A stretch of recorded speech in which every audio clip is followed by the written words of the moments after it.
1000 km de Paris, Targa-Florio, Nürburgring, 12 heures de Reims et bien sûr 24 heures du Mans.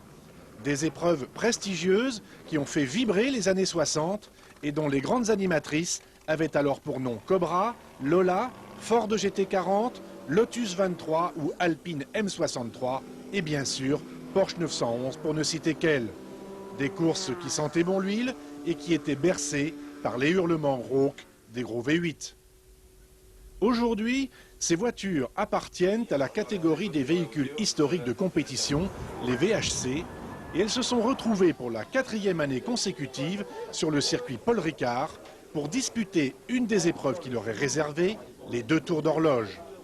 Cette année, pour la première fois, la course se déroulait sur 24 heures d'affilée, contrairement aux années précédentes où une interruption devait être observée, règlement oblige. Dans les stands, avant la course, un éventail de 55 voitures remarquablement préparées, pilotées par plus de 150 pilotes, dont le dénominateur commun est incontestablement la passion. Des marques chargées de souvenirs, comme dans le stand Alpine. À partir de dorénavant, on fera comme d'habitude, d'accord? Cette voiture-là en particulier, c'est une des premières Alpines faites pour le Mans, qu'on a restaurée et reconditionnée il y a 4 ans maintenant. Et son histoire à l'époque était, cette voiture particulière-là n'a fait que des essais à l'époque. Des essais aérodynamiques, des essais de suspension. Et pour anecdote, elle a été montée avec un moteur de Renault 8 majeur qui faisait 45 chevaux. Et elle tournait sur l'anneau de Montlhéry et fonctionnait à 170 km/h avec 45 chevaux. Voilà. Bon. C'était pour démontrer qu'avec un PCX, on pouvait aller vite. Des marques, mais aussi des pilotes, comme le tandem Moreau-Bianchi et son fils Philippe. Cette voiture particulière, je l'ai conduite aux 12 heures de Sebring en 64. Ça ne m'enjeunit pas du tout. Mais je crois que cette fois-ci, ça a un goût particulier parce que je partage le volant avec mon fils quand même. Ouais, c'est quelque chose. Hein. C'est la première fois? C'est la première fois. Et quel effet ça fait de courir avec votre père? Je crois que pour moi c'est un moment très émouvant parce que c'est un rêve de petit garçon que je réalise aujourd'hui. J'avais la chance l'année dernière déjà de rouler dans l'équipe, mais pas dans la même auto. Et cette année, c'est quelque chose que j'oublierai jamais dans ma vie parce que rouler avec son papa, je crois que c'est quelque chose de bien. Dans une super auto en plus, une équipe sympathique, donc c'est super. Au milieu des Porsche Austin Healey et autres MG, des équipages vedettes avec notamment 3 Lola T70. Une engagée par le team Jean-Claude Mimran, une par le JB Racing de Jean Blaton et une par l'équipe victorieuse de l'an dernier, le team Assemail, dirigé par Jean-Claude Petit et qui aligne aussi une Elva à moteur BMW 2 litres. Moi je travaille. Il est pourri, il est pas le truc. On va détour après. Autre équipe phare, celle du team ATS, qui comprend une Cobra Daytona, pilotée par Henri Pescarolo, Franck Lagorce, Laurent Aiello et Franck Fréon, et une Cobra Roadster. C'est très différent parce que ces voitures sont des voitures tellement peu performantes par rapport à ce qu'on a maintenant, des voitures dans lesquelles il faut ménager beaucoup la mécanique, il y a peu de freins, la tenue de route est assez aléatoire. Donc c'est beaucoup moins dur qu'une course de 24 heures moderne. Mais ceci dit, on l'aborde avec le même sérieux car pour une écurie comme l'écurie ATS, c'est une épreuve importante et on va tout faire pour amener cette voiture à l'arrivée le mieux placée possible. Comme on s'y attendait, les essais sont dominés par les Lola, que leur gros V8 propulse à près de 300 km/h dans la ligne droite du Mistral. En tête, la Lola victorieuse de l'an dernier, la numéro 15, qui signe la pole position devant celle du JB Racing, la numéro 3, et celle du team Mimran. En 4e position, la Cobra Daytona devance l'Elva, dont les 4 cylindres BMW développent 200 chevaux.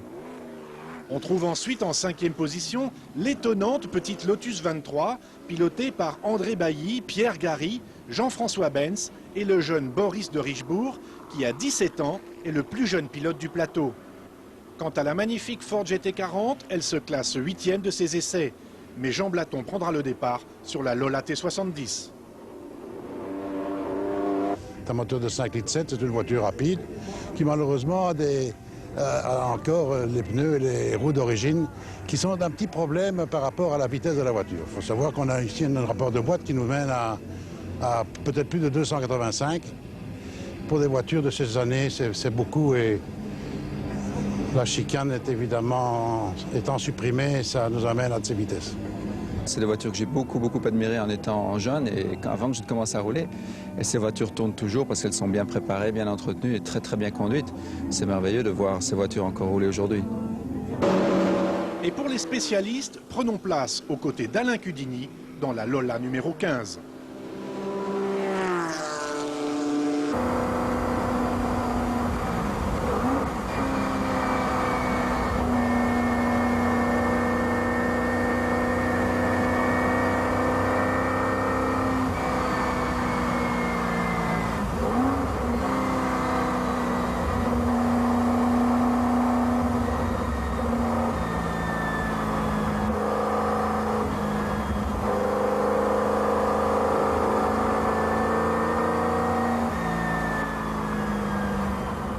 Bien entendu, la majorité du plateau est constituée par des voitures moins puissantes, moins spectaculaires, mais tout aussi bien entretenues et parfaitement préparées, et qui finalement contribuent largement au succès de l'épreuve. Et parmi celles-ci, des Porsche 911 conduites par des pilotes belges venus en force au Castellet.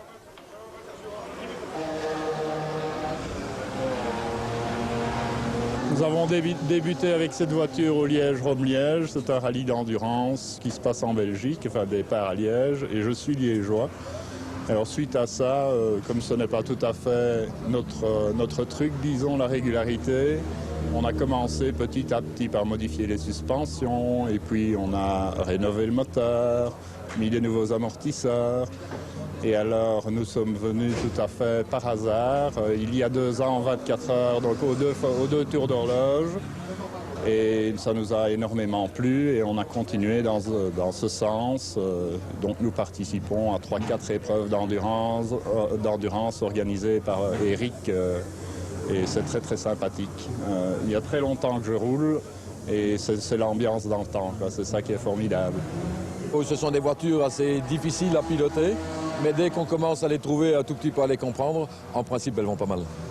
Je roule toute l'année en Porsche et l'année prochaine, je vais faire le championnat européen Porsche Cup pour voitures modernes, enlever Trido, les Formula. Donc j'ai trouvé un beau team français que je ne peux pas dévoiler le nom, qui m'a demandé que j'ai roulé avec eux et j'espère faire une très bonne saison l'année prochaine, également sur Porsche. On est Porschiste, mais on n'est pas. Et au hasard des stands, une MGB et une Marcos. La voiture est en fait une MG de 1963. C'est une voiture qui avait à l'époque déjà roulé dans le championnat d'Irlande et dans le championnat d'Angleterre. Elle a été préparée par des Britanniques en 87, 88 et 89 et elle a participé au championnat d'Europe. Nous avons récupéré la voiture, on a travaillé dessus pendant une bonne année et maintenant nous participons qu'à des courses d'endurance historiques, tout simplement. Le choix de la voiture est un petit peu, je veux dire, particulier. C'est une voiture qui est en bois, qui date de 1965. Et la voiture est assez légère, c'est assez rapide également, et c'est assez agile. Donc je crois que c'est un choix qui est un choix assez judicieux dans un certain sens. L'année dernière, on roulait avec une Ginetta G4 et la G4 nous a permis de terminer 9e au général.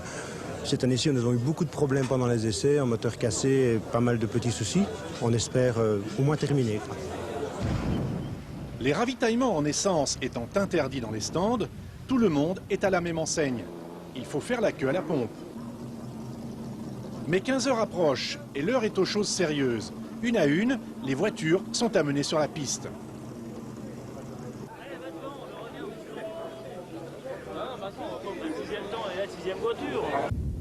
Pour le plaisir, le départ est donné comme jadis au Mans.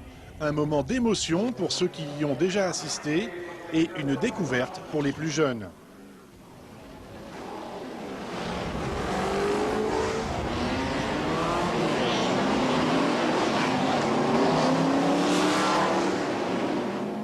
Le départ officiel, le vrai, est donné un peu plus tard, après un tour de formation derrière un pescar, en accord avec le règlement de la FIA. Et pour le plaisir des yeux comme des oreilles, vivons ces premiers instants de course à bord de la TVR 200 engagée par Eric Van de Viver, l'organisateur de ces 2 tours d'horloge, et piloté à ce moment par Eric Bachelard.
Devant, la hiérarchie des essais est respectée. Les 3 Lola devancent la Cobra Daytona et la TVR 200 qui a grignoté plusieurs places pendant le premier tour.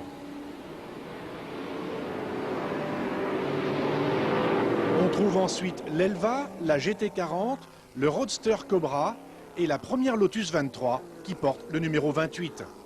Derrière, Ford Mustang Shelby et Corvette Stingray devancent Alpine, Porsche, Lotus, pour ne citer qu'elles.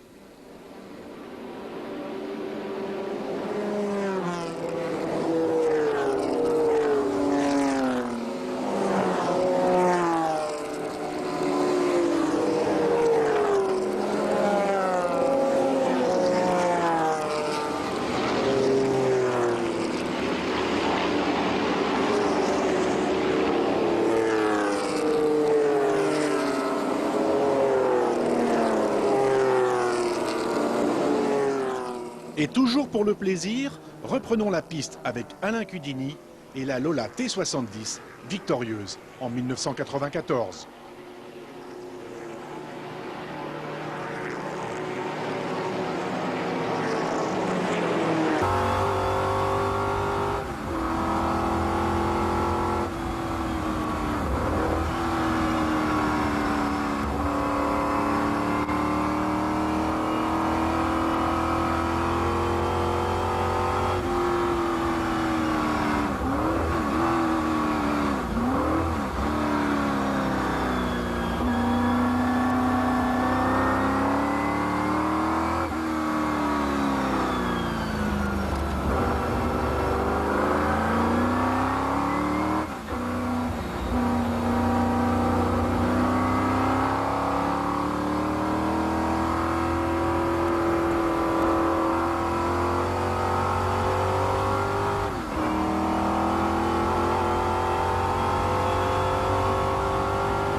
Seul en tête, Cudini ne tarde pas à doubler les attardés, car là plus qu'ailleurs, dans la longue ligne droite du Mistral débarrassé de sa chicane, la différence de puissance entre les voitures est énorme. Mais pour les moins bien préparés ou les plus fragiles, les ennuis commencent. Cette longue ligne droite précisément fait ses premières victimes. Boîtes et moteurs de vitesse souffrent, déjà le martyr. Et on est en train de changer le moteur. C'est quand même stupéfiant parce que nous avons roulé 2 saisons sans aucun problème. Et cette année-ci, on collectionne toute une série de petits problèmes. Après 2 heures de course, les 3 premières places sont occupées par les 3 Lola. La numéro 15 du team Asemaï, puis la numéro 3 du JB Racing et enfin la numéro 7 du team Mimran.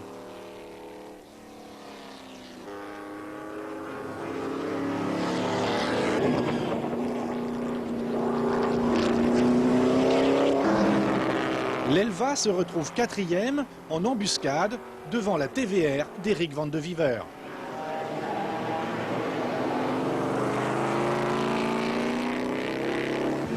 Alors c'est une voiture assez spéciale, c'est l'équivalent de ce qu'a fait Carroll Shelby avec la C-Cobra. Là, c'est un gars qui s'appelle Griffiths, un Américain, qui a pris une TVR. Il a greffé dedans un V8 Ford avec une boîte Ford. C'est un pont de type E. C'est donc un châssis tubulaire, tout triangulé. Ça va très fort. Le problème, c'est qu'il y a des tambours à l'arrière. Alors ça, c'est moins bien, c'est là que ça se gâte. Et que c'est très court d'empattement. Mais ça pousse vraiment très fort, ça va vite. D'ailleurs, là, on est en 4e position, derrière les 3 Lola. Et apparemment, tranquillement, puisque c'est Eric Bachelard qui est au volant. Et il roule en 2,27, donc tranquillement. Mais alerte dans le team V2V, la TVR chauffe.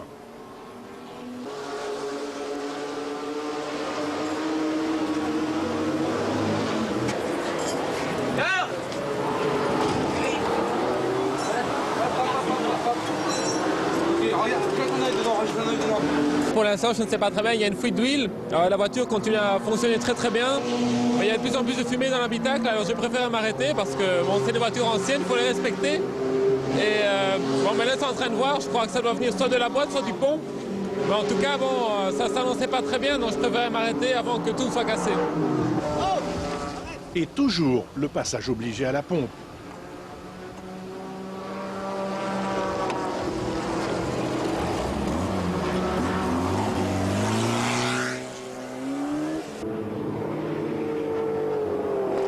Plus loin dans le classement, la lutte ne manque pas non plus d'intérêt entre les petites cylindrées qui prennent la course très au sérieux.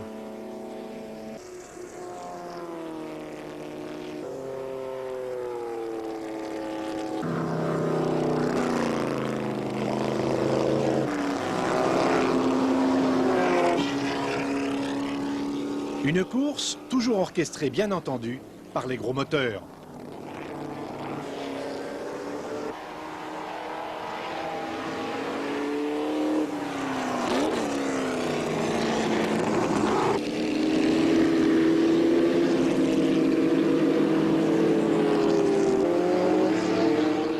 Très belle performance de l'écurie alpine qui se situe aux environs de la 12e place.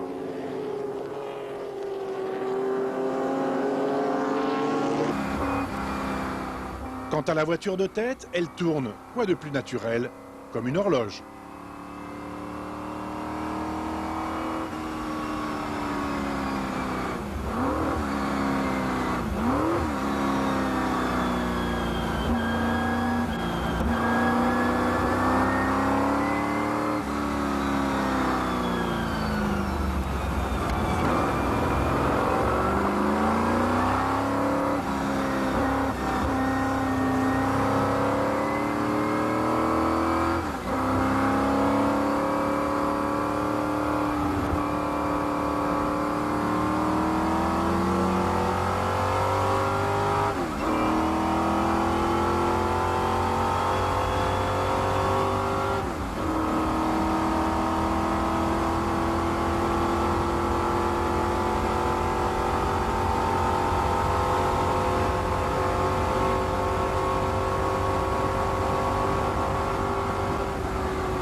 La TVR 200, elle, ne repartira qu'en début de nuit. Mais sa prestation aura été si belle que nous n'avons pas pu résister au plaisir de vous offrir encore quelques instants derrière son volant.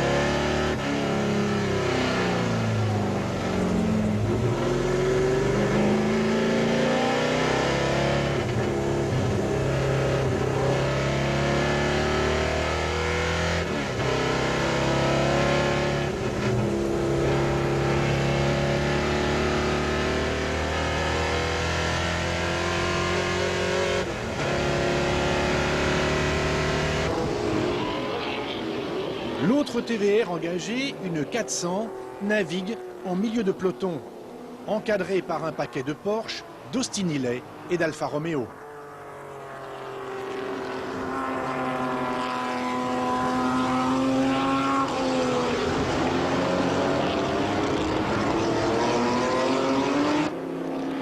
Pour tous les concurrents encore en course, cette nuit de novembre s'annonce longue.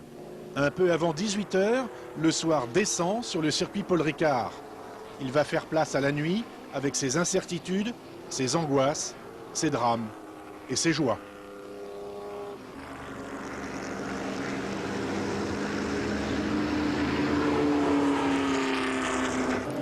Dans les stands, le ballet des ravitaillements prend une autre dimension sous la lumière crue des projecteurs. La Lotus 23, retardée par de mineurs problèmes d'éclairage, doit s'arrêter à son stand. Et dans la nuit, Jean Blaton sort de la numéro 3. Un peu difficile, mais la voiture va très bien. Alors là, je suis ravi pour mes coéquipiers et je crois qu'ils vont faire du bon travail.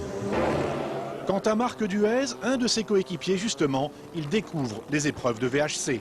Je ne connaissais pas encore et je suis ravi. J'aimerais bien faire souvent des courses de ce genre de véhicules anciens parce que c'est vraiment un dépaysement. On a vraiment vu une différence à la fin des époques de l'année 65 lorsqu'il n'y avait pas encore les slicks, lorsqu'il n'y avait pas encore les pneus, comme on dit, racing.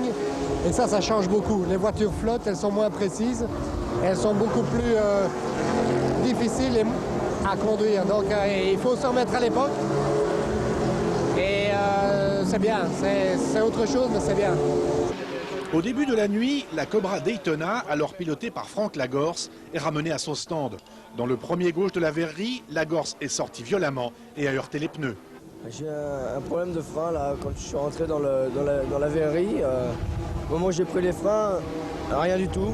Donc j'ai essayé de rentrer la deuxième pour freiner la voiture. La deuxième n'est pas rentrée, j'étais beaucoup trop vite. Donc la seule solution pour moi, c'était de mettre un grand coup de volant pour partir en tête à queue et essayer de freiner l'auto au maximum avant de taper dans les pneus et puis d'attendre. Et le résultat, il est là. Ça, quand on peut rien faire, c'est comme ça. Déçu et choqué, Franck Lagorce ne sait pas encore que Robert Sarrail a décidé que sa voiture reprendrait la piste. Commence alors un véritable travail d'artiste à coups de maillet sur l'aluminium tordu. Un peu plus de 3 heures plus tard, la Daytona est prête à reprendre la piste avec un Franck Fréon confiant.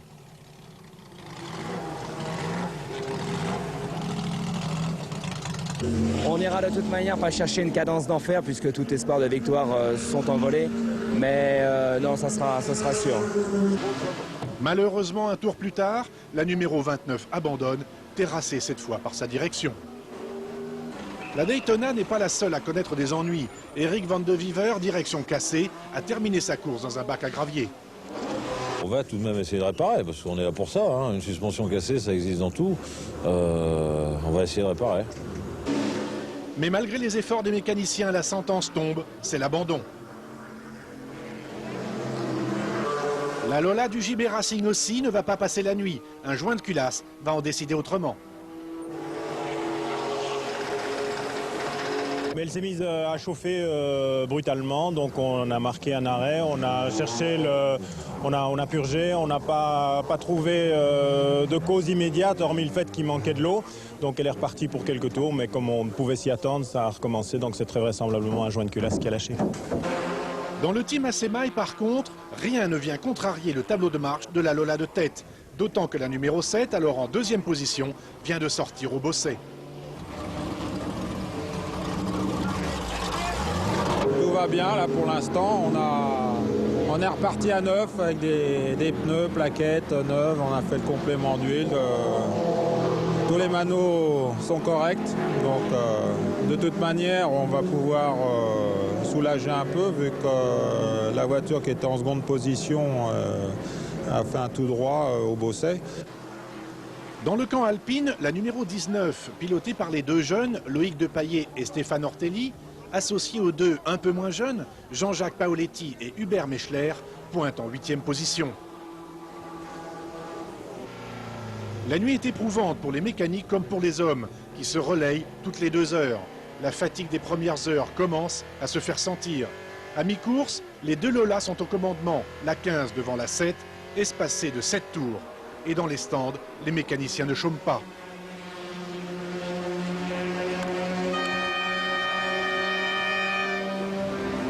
Nouvelle alerte pour la Lotus 23 au moment où Pierre Gary devait reprendre le volant.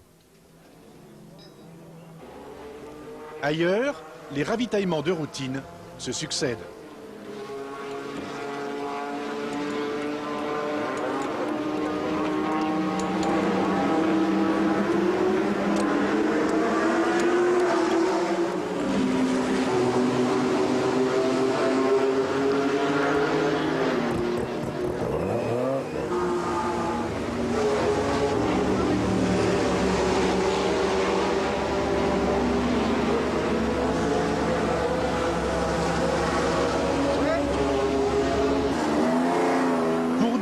Il faut lever souvent le capot, mais la bonne humeur reste de mise, comme pour Peter Smith, le team manager de la petite MGB numéro 36.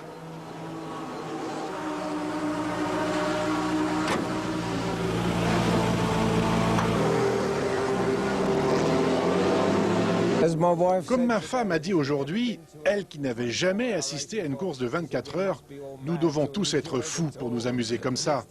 Mais c'est ce que nous aimons, vraiment. On s'amuse beaucoup, c'est le plaisir de participer. 2 de nos fils sont ici avec nous, en tant que mécaniciens. Et c'est bien une affaire de famille. Celle qui a enchanté les spectateurs des rugissements de son moteur est immobilisée au stand. La grosse Corvette, engagée par Jochen Richrath, a en effet besoin de soins.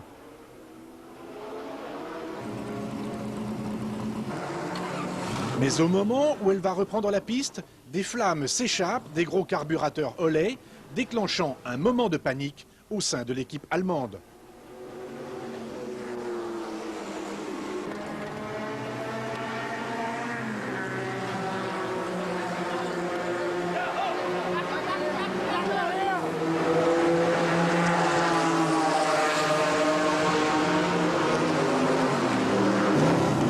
Mais finalement, tout rentre dans l'ordre.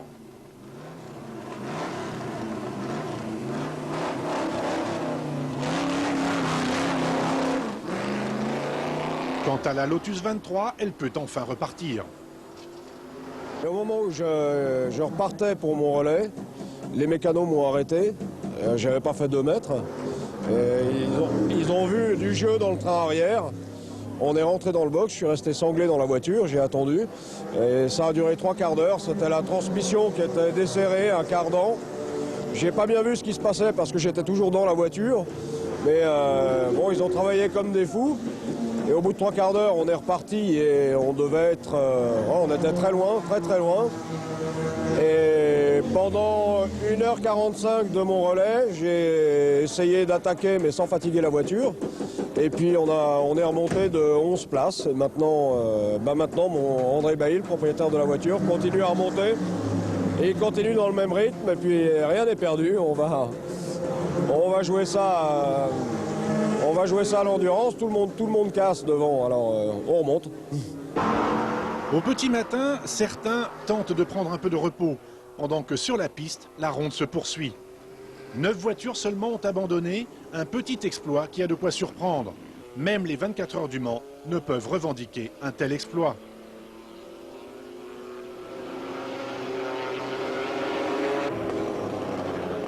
Les 2 Lola sont toujours en tête, suivis par la Cobra, la GT40 et l'Alpine M63B numéro 61. Une performance que Jean Rédélé, en spectateur averti, doit savourer à sa juste valeur. Dans les stands en s'affaire, l'objectif est de rallier l'arrivée coûte que coûte pour figurer au classement de cette magnifique épreuve. La Lotus 23, également rescapée de cette longue nuit, a connu bien des malheurs. On a eu une nuit difficile puisque la voiture s'est arrêtée pendant 1h40. D'abord pour un problème de roulement arrière où des boulons se sont dévissés. Et puis plus tard, on a eu un goujon qui nous a empêché de changer une roue et qui nous a fait perdre un temps précieux. Les dernières heures de course semblent particulièrement longues, mais les écarts sont relativement stables et le classement figé.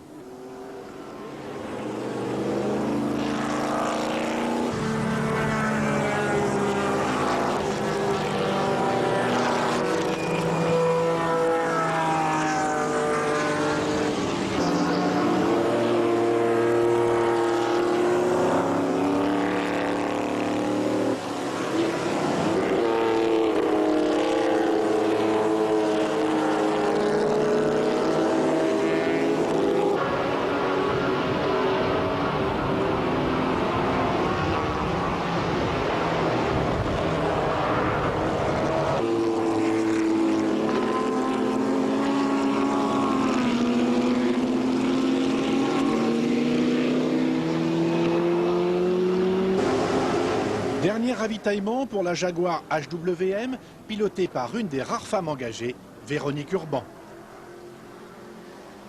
Quant à la Ginetta G4, un peu mieux placée que la Jaguar, elle quitte les stands pour une dernière fois. Nous disposons d'un 1000 cm3 avec 100 chevaux. Donc vous voyez, je crois que c'est la plus petite voiture, la plus petite cylindrée et la plus petite puissance du plateau. Mais enfin, elle est avantagée par son rapport poids-puissance, ça c'est évident, ce qui nous permet quand même d'attaquer plus ou moins dans les courbes, mais d'essayer de se classer malgré les grands problèmes que nous avons eus hier.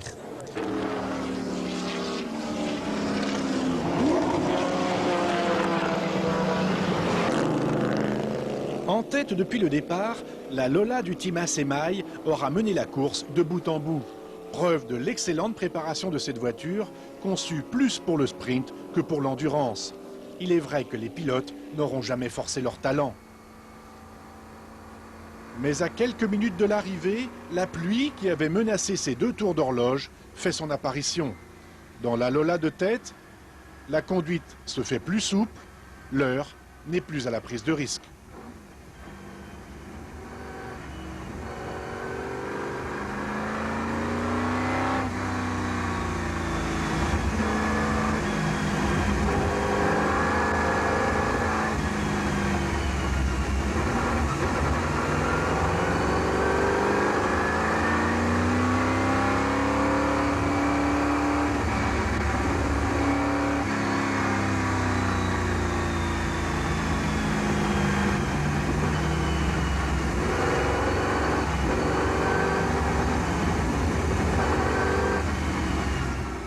Dernier virage et c'est l'arrivée.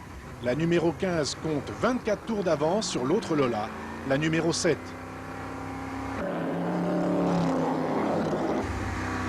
La Cobra Roadster est 3e, 8 tours devant la Ford GT40.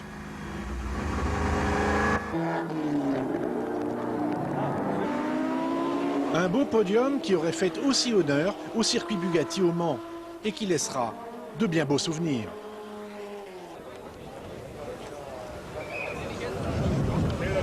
Très heureux pour les vainqueurs, mais moi très heureux d'être 4e dans les petits malheurs que nous avons connus. Il faut faire parler Jean-Paul parce que moi, tu étais venu me voir. Vous voulez. Très bien. Alors Jean-Paul Petit, heureux de cette victoire? Bien sûr, heureux, on a tout mis en place, enfin c'est le résultat d'un travail d'équipe. Je remercie bien sûr Alain Cullini, Eric Hellary qui ont fait beaucoup pour faire progresser cette équipe. Et sans oublier les anciens, Philippe Harper et Jacques Colibet. Je suis très content de cette victoire, très content. L'équipe ATS, malgré l'abandon d'une de ces 2 Cobras, s'en sort bien. Premier de classe GT, c'est une GT, une petite GT qui était une vraie voiture de 1964. Voilà, bon, ben, on est à notre place, quoi. Je dirais même on est devant certains protos, hein, puisqu'on est 3e. Malheureusement, le coupé Daytona a eu un problème cette nuit. Un problème qui n'est pas dû au pilote, mais un incident mécanique. Le pilote n'y est absolument pour rien, le pauvre Franck Lagorce. Bon, Pescarolo, Lagorce, Aiello et Fréon, c'était une belle équipe. On espérait un meilleur résultat, mais c'est comme ça. L'année prochaine, on reviendra avec une GT40. Le coupé Daytona et le Roadster, j'espère. Et puis, tout aussi motivé. Juste à 15 h, la pluie s'est mise à tomber. Donc à la limite, on a tenu ça pendant 24 heures. Je crois, bon, bah, c'est bien. 42 voitures à l'arrivée. Magnifique. Et 10 voitures seulement qui ont abandonné. Bon, dans la mienne, mais bon, c'est mieux une autre fois. Non, je crois que c'était une belle épreuve. Tout le monde est content. Vous avez vu, des sacrées bagnoles qui ont gagné. Je crois une bonne distance parcourue, c'est pas mal.